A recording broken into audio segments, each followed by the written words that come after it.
అందరికి నమస్కారం. సంక్రాంతికి వస్తున్నాం. ఎన్నో ఈవెంట్స్‌లలో ఈ సినిమా సక్సెస్ గురించి మాట్లాడుతూనే ఉన్నాం. ఈరోజు డిస్ట్రిబ్యూటర్స్ ఇలా మేము గ్రాటిట్యూడ్ మీట్ పెడతామని అడగడం ఫస్ట్ టైం ముందు ఆనందం వేసింది. సాధారణంగా డిస్ట్రిబ్యూటర్స్ వాళ్ళకు బ్రేక్ ఈవెన్ అవుతేనే ఈరోజు సూపర్ హిట్ అని చెప్పుకుంటున్న ఫిలిం ఇండస్ట్రీ. వాళ్ళు నష్టపోయినప్పుడు కూడా సినిమాలు సూపర్ హిట్ పోస్టర్స్ పడుతుంటాయి. ఏరియాల వారుగా అడిగితే సార్ మాకు ఇంత పోయింది అంత పోయిందని చెప్తారు. అంటే కల్చర్ మారిపోయింది.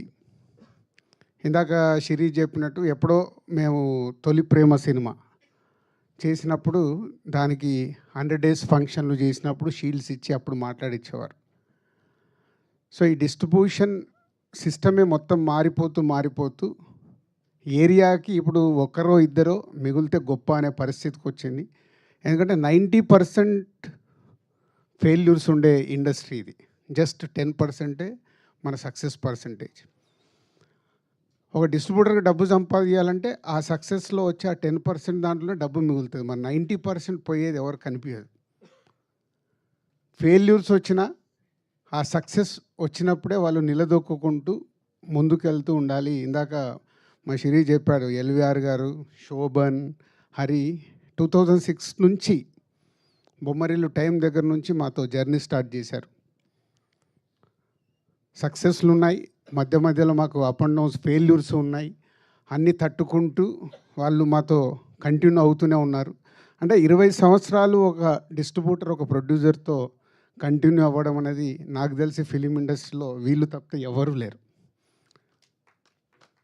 ఒకప్పుడు భార్గవ్ ఆర్ట్స్ అన్న ఇలాంటి పెద్ద పెద్ద సంస్థలు అప్పుడు ఉన్నప్పుడు వాళ్ళతో కొందరు డిస్ట్రిబ్యూటర్స్ కంటిన్యూ అయ్యేవారు. ఆ కల్చర్ పోయిన తర్వాత వీళ్ళే ఇదే చివరిది కూడా అనుకుంటున్నాను నేను.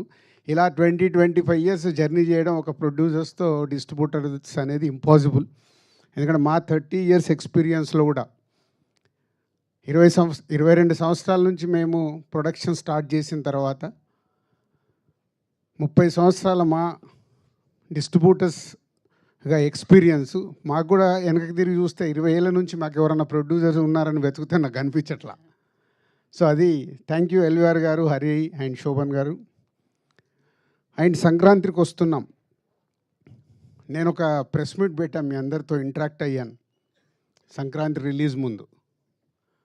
సో 2 సినిమాలు రిలీజ్ ఉన్నాయి, కమ్బ్యాక్ అవ్వబోతున్నామని. అవుతామో లేదని తడబడే లోపే అనిల్, ఎందుకు సార్ మీరు అంత కాన్ఫిడెన్స్గా మీరు స్టేట్మెంట్ ఇచ్చిన తర్వాత అవ్వకుండా ఎలా పోతుందని సంక్రాంతికి వస్తున్నాంతో ఒక సెన్సేషనల్ హిట్. ఇందాక హరి చెప్పాడు, అంటే ఒక 72 డేస్లో ఒక సినిమాని డైరెక్టర్గా అనిల్ డిజైన్ చేసి వెంకటేష్ గారు లాంటి ఒక సీనియర్ ఎక్స్పీరియన్స్ హీరోతో వాళ్ళు ప్లాన్ చేసి ఒక బాల్ని 6 కొడితే ఎలా ఉంటుందో ప్రూవ్ చేశారు. అంటే బడ్జెట్లు ఇంపార్టెంట్ కాదు, కథలే ఇంపార్టెంట్. కానీ ఇది మర్చిపోతాం. మేమన్నీ కూడా కథలతో మొదలుపెట్టిన సినిమాలే కొత్త దర్శకులతో తీసినప్పుడే మేము మా సంస్థలో ఎన్ని క్లాసిక్స్ వచ్చాయో, ఎన్ని సక్సెస్లు వచ్చాయో అందరికీ తెలిసిందే. మేము కూడా అందరిలాగా కాంబినేషన్ సినిమాలకని అటు కొంచెం లాస్ట్ 4-5 ఇయర్స్ నుంచి తడబడుతూ ఉన్నాం. మళ్ళీ లేదు, మా రూట్ ఇదే కరెక్ట్ అనేది అనిల్ మళ్ళీ మాకు ప్రూవ్ చేసి సరైన దారిలో రహదారి వేసిచ్చాడు. సో ఇదే 2025 సంక్రాంతికి వస్తున్నాం దగ్గర నుంచి మళ్ళీ ఎస్విసి నుంచి అద్భుతమైన సినిమాలు రావటానికి మాకు ఇది ఒక బిగ్ ఎనర్జీ.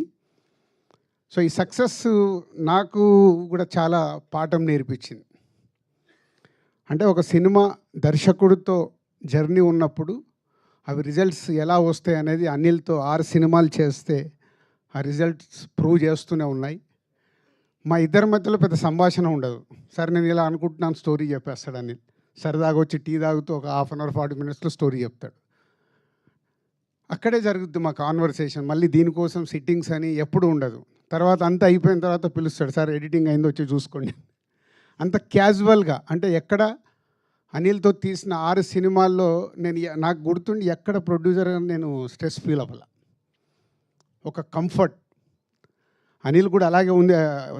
సొంత ఎప్పుడు నా సొంత ఫ్యామిలీ, నా సొంత బ్యానర్ అని చెప్తా అంటే దానికే. సినిమాకి ఏం కావాలో, ఎలా కావాలన్నా నాకు ఇది కావాలి సార్ అని చెప్పి కంప్లీట్ చేస్తుంటాడు. ఇక్కడ ఈ సినిమాలో ఒకే ఒక పాట అడిగాడు, బ్లాక్ బస్టర్ సాంగ్ నేను బాగా తీయాలి సార్, దీనికి నేను అడిగిన బడ్జెట్ ఇవ్వండి అని. అలాగే దాని విజువలైజేషన్లో అద్భుతంగా తీసి ఈరోజు ఈ సినిమాకి అదొక రీజన్ ఇంత పెద్ద సక్సెస్కి. Thank you Anil, thank you very much. Already Shirish మొన్ననే చెప్పేశాడు, ఎక్కడో పడిపోబోతున్న మమ్మల్ని తీసుకొచ్చి నిలబెట్టి మళ్ళీ ఇంకొక 10 సంవత్సరాలు మళ్ళీ తిరుగు లేకుండా సినిమాలు తీస్తాం. ఈ రిజల్ట్స్ 100% వస్తాయి. ఒక సినిమా మీద కష్టపడి చేసినప్పుడు రిజల్ట్స్ వస్తాయని ఎప్పుడూ తెలుసు. అలాంటి స్పీడ్ బ్రేకర్లు మాకు వస్తూనే ఉన్నాయి. ఈసారి స్పీడ్ బ్రేకర్ కాదు, కోవిడ్ దగ్గర నుంచి గతుకు రోడ్లలో ట్రావెల్ చేస్తున్నాం, మళ్ళీ తార్ రోడ్ ఎక్కించావు. ఈ తార్ రోడ్ జర్నీ కంటిన్యూ అవుతుంది. And thank you Anil and Venkatesh garu, ఈరోజు ఇక్కడ లేరు.